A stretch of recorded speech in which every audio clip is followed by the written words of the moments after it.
Kondo-san!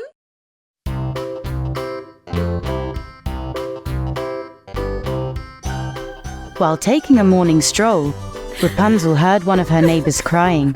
She immediately went to see what was wrong. What's wrong? Why are you crying? Oh, Rapunzel, just take a look at this. Ow!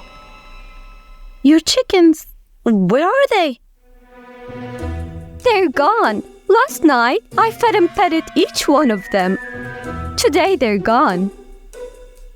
Are you sure you locked the coop? Maybe you forgot to lock it. Rapunzel's neighbor extended her hand and showed her the broken padlock. Who could have done this? I wish I knew. This looks perfect.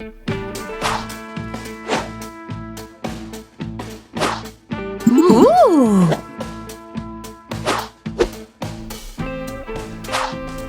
Rapunzel began her investigation and hoped to find anything that would lead her to find the thief.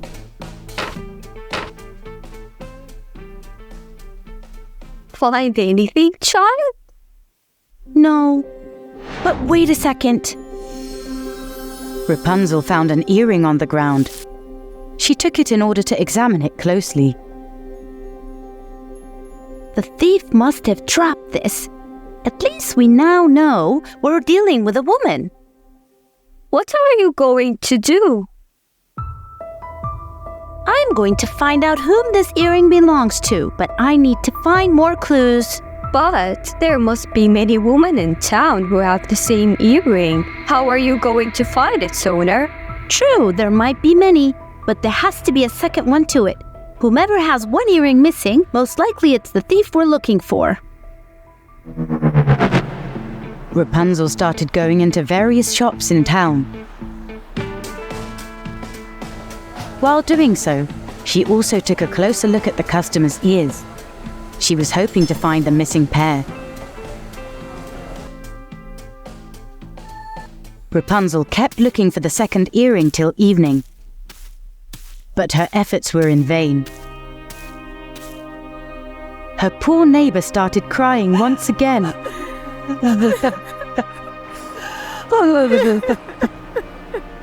It got dark then, so they went back home.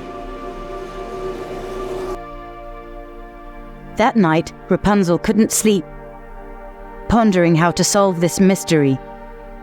She reflected back on the shops she'd been in, thinking whether she'd skipped any.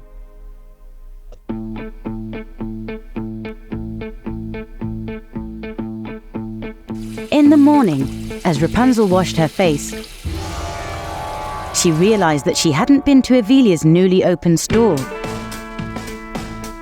Evelia was surprised to see Rapunzel come into her shop so early in the morning. What brings you here? Your neighbor's chickens don't lay eggs anymore? Oh dear! So that means everybody has to buy eggs and chickens from me! Rapunzel noticed an earring in Evelia's ear. It was the exact same one she had found the day before. Discreetly, Rapunzel peeked at Evelia's other ear. She was missing a second earring. What a beautiful earring! Thank you! I spent so much money on them. Them? But you only have one earring. I only wear one. Yes, that's it. That's the new fashion trend. Wearing only one earring. Not that you'd actually know much about fashion. Rapunzel left the shop without raising suspicion. She found it odd that Evelia had opened an egg shop just when there was a chicken thief on the loose. There must be a connection, Rapunzel thought.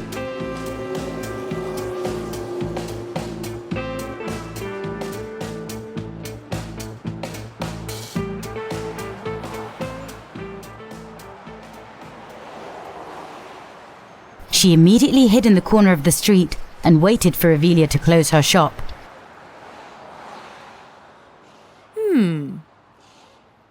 As soon as it got dark, Evelia closed her shop and looked around to make sure no one was watching. Once she saw no one was on the street, she hurried, walking quickly. Aha! Rapunzel followed her. She moved stealthily in the shadows. Rapunzel got a chance to send a text message to the detective, explaining the situation.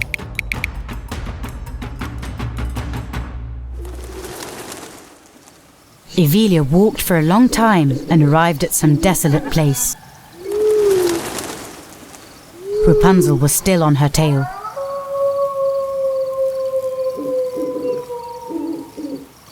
Evelia stood in front of an abandoned farmhouse and looked around. Then, she opened the door and disappeared inside.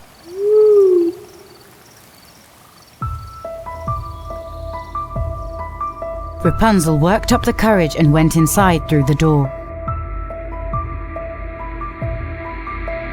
It was dark and quiet inside. Rapunzel was scared at first, but when she thought of her neighbor, she took control and followed the sound of Evelia's footsteps.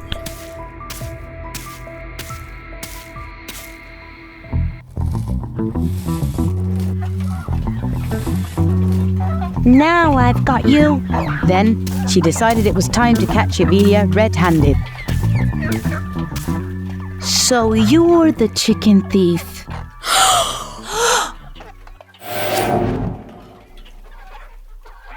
That's when the sirens of police cars were heard. You damn little witch! I'll make you pay for this! You cannot run, Evelia.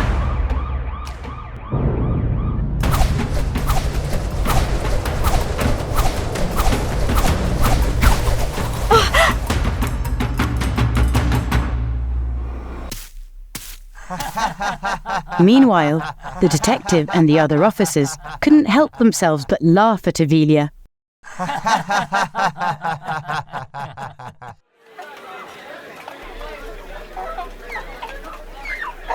To celebrate, the townspeople made a huge omelette with the eggs they collected from chickens. The omelette was so huge that they even invited people from the neighboring towns. That night, Rapunzel slept soundly, knowing she had helped many people.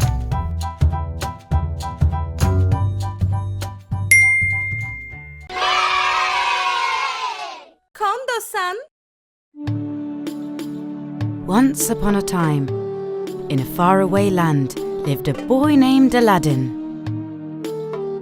His father passed away when he was very young, so he was in charge now of supporting his mother.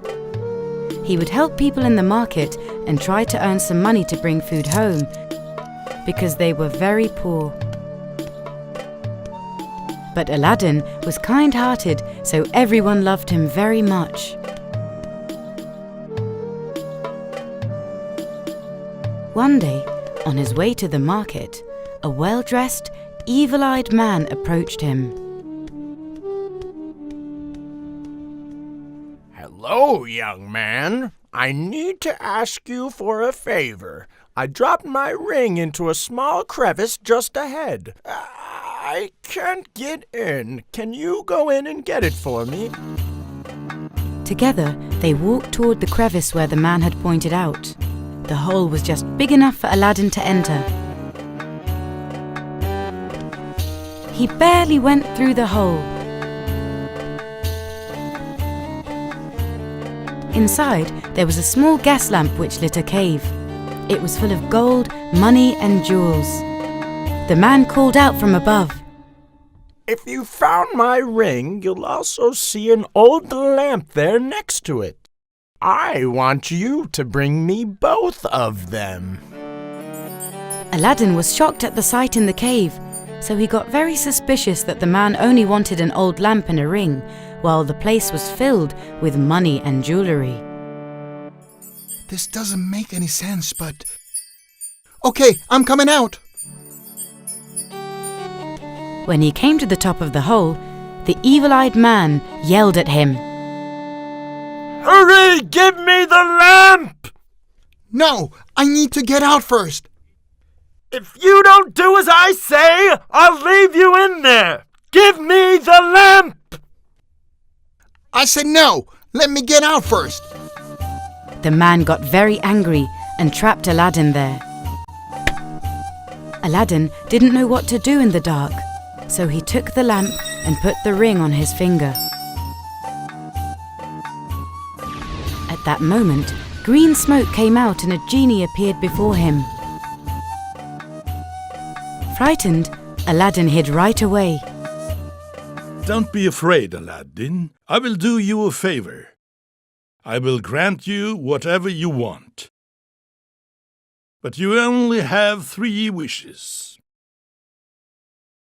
Please take me home. This was Aladdin's first wish. Suddenly, he found himself in his room. At that time, his mother, who was also in the room, asked, "Ooh, when did you come in?" Aladdin told his mother everything that had happened to him. I didn't have anything to eat today because of everything that happened. Do we have anything to eat, Mother? "I'm sorry, son, but we have nothing to eat since you didn't bring any money today." Desperately sitting in a corner, Aladdin wanted to spend time cleaning the lamp, which was very dirty. He took the lamp in his hands, and as he was rubbing it, all of a sudden the lamp genie came out of the lamp. Say what you wish of me. Oh my goodness, who are you? I'm the lamp genie. You saved me from that sorcerer. So now your wish is my command. Say what you wish of me. My mother and I are starving. We want a table full of food. Can you do this? Suddenly, a table full of different kinds of food appeared. Aladdin and his mother ate until they were completely satisfied. From that day on, thanks to the magic lamp, a very rich and happy life awaited them.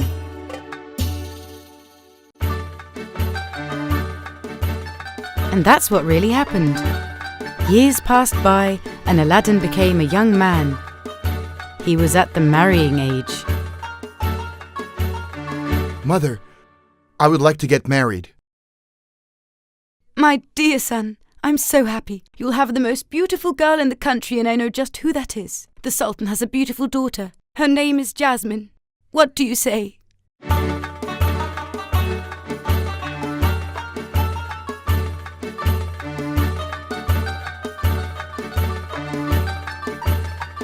Aladdin immediately appeared before the Sultan with a small chest full of jewels and told him of his intention.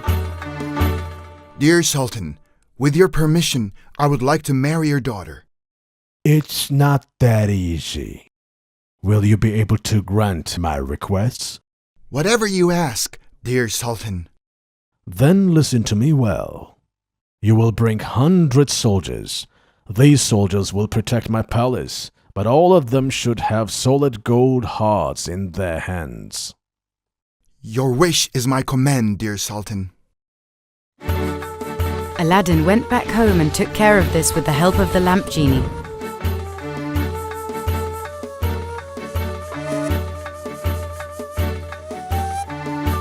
The next day, the Sultan saw in his garden 100 soldiers carrying solid gold hearts in their hands. Well, since you managed this, I would also like you to build a magnificent palace for my daughter. Only then I will agree that you marry. Aladdin immediately called the lamp genie. He gladly did whatever Aladdin asked for because he owed his freedom to him. Say what you wish of me. I want a magnificent palace for the Sultan's daughter. The lamp genie clapped his hands twice and a big palace appeared next to their house.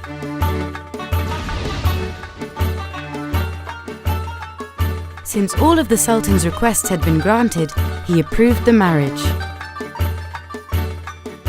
They had a wedding ceremony that lasted 40 days and 40 nights. They soon moved into their palace, and one day, a salesman was passing in front of the palace. Old lamps! Old lamps! I buy and sell! I can sell this old lamp to the salesman and get a new one. I think Aladdin will be very happy. The salesman, in fact, was the sorcerer Aladdin met when he was a child. He took the old lamp and gave a new one to Jasmine. The magic lamp was now his. In the evening, when Aladdin returned home, he noticed that the palace was gone. He immediately figured out what had happened. He put on the magic ring and called the giant.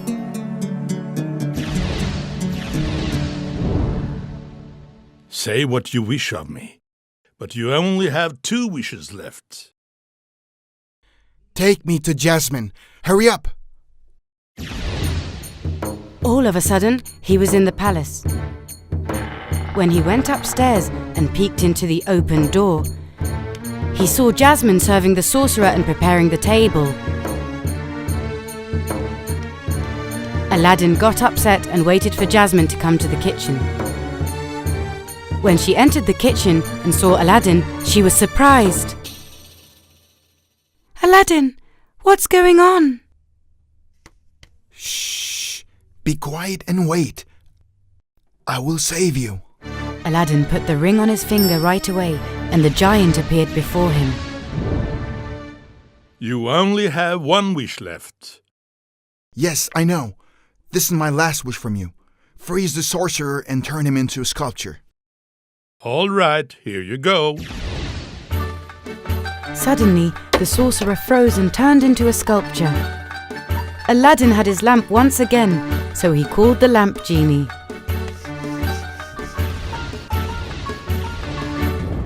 Say what you wish of me, but don't ever lose me again. Take us and our palace to our old place. Also send this evil man to a deserted island where he can't hurt anyone. The lamp genie clapped twice, and the palace appeared next to their old house.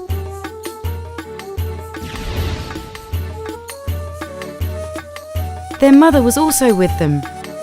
They told Jasmine everything. After that, Jasmine, Aladdin, and his mother lived a very rich and happy life together.